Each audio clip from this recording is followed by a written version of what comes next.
j'aime beaucoup. Soudain, la sirène d'appel pour les pompiers retentit.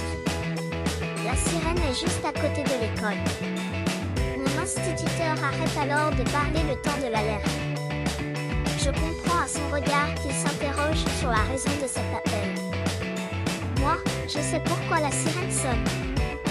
C'est pour ma cousine. Elle a 6 ans. Elle vient de mourir. De retour à la maison, maman est triste. Elle nous demande alors, à ma sœur et moi, de l'écouter attentivement car quelque chose de grave s'est passé. Je sais déjà ce qu'elle veut nous dire. Mais ma sœur ne semble pas comprendre. Je ne dis rien et la laisse parler. C'est mon premier souvenir médiumnique. À l'époque, pour moi, le fait d'apprendre ce décès par contact médiumnique était normal.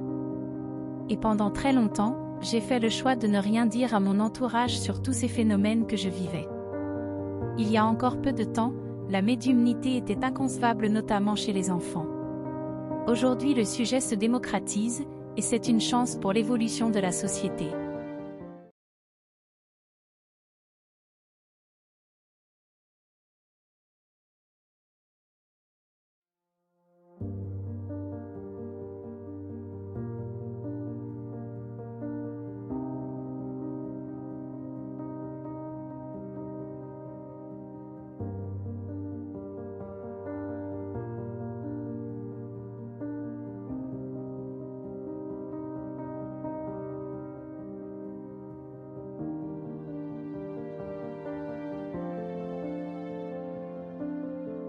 Après m'avoir envoyé par mail vos noms, prénoms, date de naissance et photos support pour la médiumnité. J'effectue plusieurs tirages. Puis je vous envoie un lien vidéo via votre adresse de messagerie.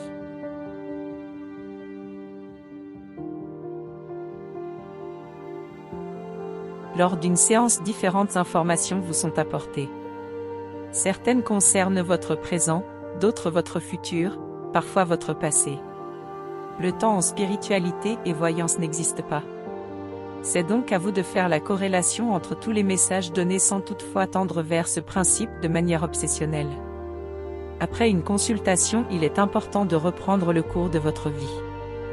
Le moment venu, vous ferez le rapprochement. Gardez votre libre arbitre.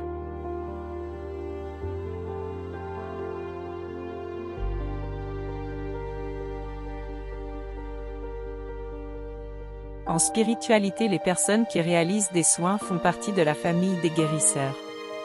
Il existe différentes façons de réaliser un soin. Le magnétisme et ou les supports manuscrits. Le point commun étant l'énergétique spirit et le taux vibratoire. Attention, le recours à un soin ne dispense en aucun cas une consultation auprès d'un médecin et le suivi des prescriptions. Il reste complémentaire et de confort. Un premier contact par mail est nécessaire. Il me permet de déterminer si je suis en mesure de pouvoir intervenir. Je travaille uniquement à distance. Afin de visualiser votre pathologie, une photo vous sera demandée ainsi que vos noms, prénoms et date de naissance pour la réalisation de séances. Attention, je n'accepte pas les soins liés à l'intimité et aux mineurs. Que ce soit dans le domaine de la cartomancie ou des soins, je ne garantis aucun résultat, notamment si vous désirez profondément quelque chose qui n'est peut-être pas celui de votre destinée. Parfois les choses doivent être vécues pour comprendre et avancer. Pas d'acharnement.